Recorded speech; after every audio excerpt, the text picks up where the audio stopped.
Bonjour tout le monde et bienvenue dans cette nouvelle vidéo. Aujourd'hui, je vais combiner un Graphicano totalement dynamique de Excel via PowerPoint. Et je souhaite que PowerPoint prenne en compte les changements dans le cas où je change ma donnée. Par exemple ici, j'ai 45%, donc le Graphicano s'adapte automatiquement. Mais si je mets 25%, d'une part le Graphicano s'adapte par rapport au réalisé. Et si je vais dans PowerPoint, ce graphique se met à jour automatiquement.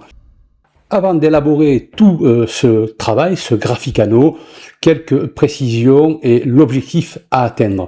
Alors, d'abord, par rapport à la cellule que j'ai ici, en C2, les cellules B9, C9 ainsi que D9 vont s'adapter. Un exemple, si je mets par exemple 25% de réalisé par rapport par exemple à un objectif, une donnée va s'afficher juste dans la cellule B9.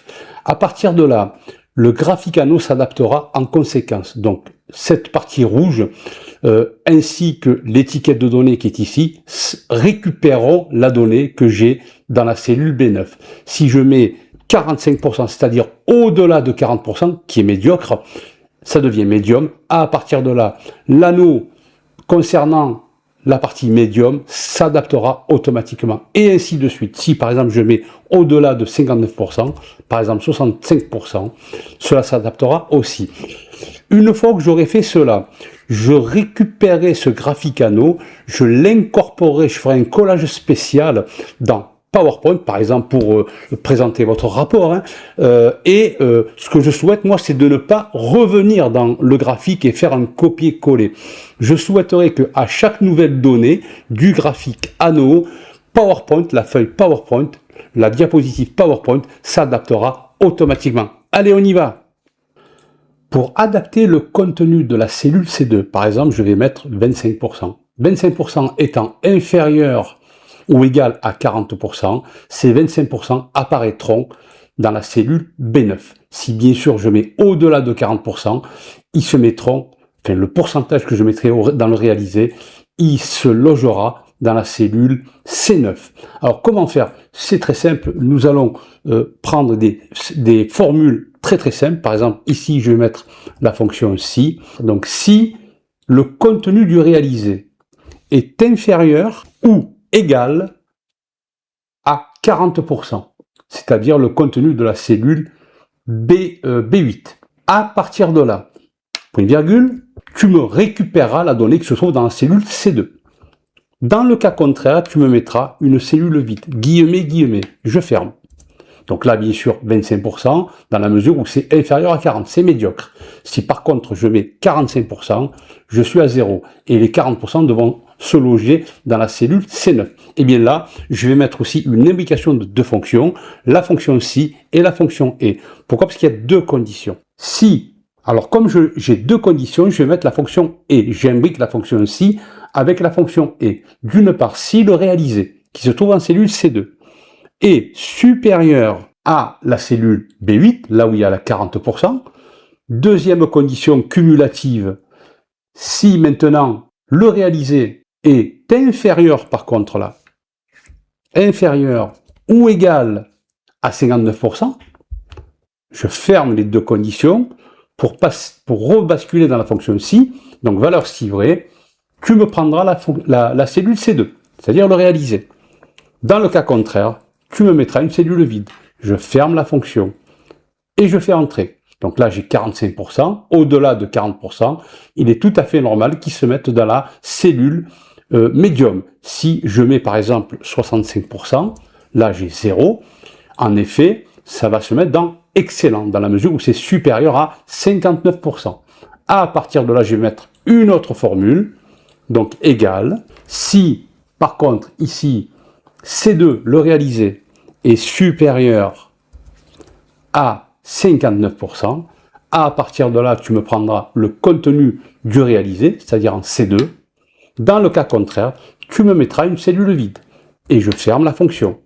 Alors attention, là par contre, je veux limiter à 100%. Regardez, si je mets par exemple 120%, Là, il va mettre 120%, alors que le maximum, c'est 100%. Donc, je vais devoir mettre une formule ici qui va bloquer la possibilité d'aller au-delà de 100%. Donc, la formule sera la suivante, donc égale si le réalisé est supérieur ou égal à quoi? Eh bien, à 100%. À partir de là, tu me mettras 0. Pardon, là, j'ai oublié de mettre point virgule. Tu mettras 0. Dans le cas contraire, tu me prendras 100% moins le contenu qui se trouve dans la cellule C2. C'est dans le cas où il y aura plus de 100%. Je ferme la fonction et je fais entrer. Dans tous les cas, ici, vous aurez 120, mais dans le graphique, je n'aurai que 100%. Passons à présent à la création du Graphicano. Pour ce faire, je vais sélectionner avec la touche CTRL, je laisse mon doigt faussé, toutes ces cellules. Pardon, je me suis trompé. Celle-ci, celle-ci et celle-ci. Allons dans Insertion et ici dans Graphique, je vais choisir Graphicano. Je vais un petit peu le déplacer. Alors, les séries 1, 2, 3, 4, je n'en ai pas besoin, je supprime. Et le titre, je supprime aussi. Actuellement, nous sommes dans la position médiocre, c'est-à-dire moins de 40%, 25%. Et là, la couleur ne me convient pas. Hein, c'est cette petite portion. Je veux qu'elle soit rouge. Donc, je vais cliquer 2 fois pour sélectionner uniquement cette petite portion. Je vais aller dans, ici, remplissage et contour, remplissage. Et là, au lieu d'avoir du bleu, je vais mettre du rouge. Je sors de ce graphique. À présent, la couleur bleue, où je vais cliquer aussi 2 fois, je souhaite qu'il y ait un léger gris. Donc je vais ici aller dans remplissage et là, au lieu de bleu, je vais mettre un léger gris. Je vais même un petit peu le mettre un petit peu plus transparent. Je sors du graphique. À présent, penchons-nous sur la partie médium. Donc pour avoir une donnée, je vais mettre 45%. C'est au-delà de 40%. Pareil, ici j'aimerais une couleur à peu près marron. Je vais cliquer 2 fois rapidement pour sélectionner uniquement cette portion. Et là, je vais prendre par exemple cette couleur, pourquoi pas, qui se rapproche de la couleur que j'ai mis ici dans la cellule C9. Et je vais aussi maintenant m'occuper de la partie excellent, c'est-à-dire au-delà de 59%. Je vais mettre par exemple 65%. Alors là, je n'ai pas besoin de changer la couleur dans la mesure où c'est la même. Nous allons élargir notre Graphicano. Je vais donc cliquer sur le Graphicano. Là, je tombe sur mise en forme des séries de données. Ici, vous avez épaisseur de l'anneau. Au lieu d'avoir 75%, pourquoi ne pas mettre 60%? Voilà, donc là, il est plus épais. Alors, faisons une pierre de coups. Ici, bon, on ne le voit pas parce que j'ai enlevé les quadrillages. Si je les remets, affichage, quadrillage, là, on peut voir que le remplissage n'est pas vide. Donc à partir de là, je vais aller dans mise en forme en sélectionnant au préalable le graphique et ici remplissage, aucun remplissage. Donc j'enlève de nouveau l'affichage du quadrillage. Je souhaiterais à présent au milieu de l'anneau ajouter les étiquettes de données selon que ce soit excellent, médium ou médiocre. Pour ce faire, je vais cliquer sur l'anneau, aller dans le plus, et là, cliquer sur étiquette de données. Alors, les pourcentages, on les voit à peine, mais on va y remédier. Je vais cliquer sur les étiquettes. Je vais cliquer droit sur un des 3, et là, mettre en forme les étiquettes de données.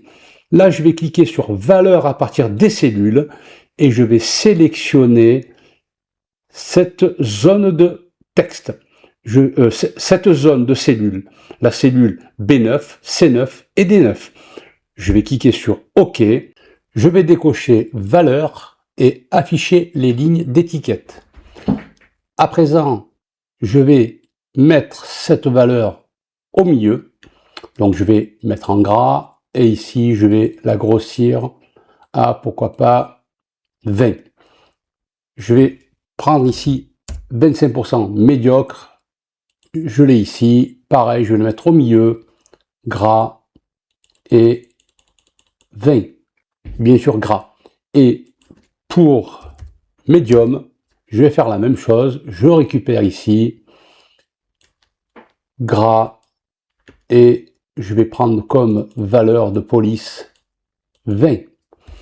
Donc à présent, si je mets 25%, le Graphicano se met automatiquement avec le bon taux. Si je mets 45, idem. Et si je mets au-delà de 59, c'est-à-dire excellent, je vais mettre par exemple 65, idem. Bon, bien sûr, j'ai pas travaillé sur le centrage, hein, donc ça, vous l'aurez compris que il faut prendre un petit peu plus de temps. Alors, à présent, je vais ouvrir PowerPoint. Donc, j'ouvre PowerPoint. Je vais prendre une nouvelle présentation. Je vais retirer tout cela. Je vais ajouter, insérer une zone de texte afin de mettre, par exemple, du texte fictif, hein, égale lorem entre parenthèses. Voilà. Et le graphique, je vais le mettre au milieu. Donc, je vais pour cela aller dans Excel. Je vais sélectionner le graphique, CTRL-C pour copier, retourner dans PowerPoint, et je vais aller ici coller, collage spécial, attention là, coller le lien, objet graphique. Je clique sur OK. Voilà, bien sûr, je vais le redimensionner, et si par exemple, je retourne sur Excel et que je change le taux, 25% par exemple, je retourne dans PowerPoint, et là, tout se met à jour automatiquement. Et voilà. En quelques minutes, vous venez de maîtriser une technique que la plupart des formateurs ne montrent même pas. Si vous voulez d'autres pépites Excel PowerPoint qui transforment votre travail en performance artistique, abonnez-vous, likez et dites-moi en commentaire ce que vous en pensez. Moi, je vous donne rendez-vous dans une prochaine vidéo et je vous dis à bientôt.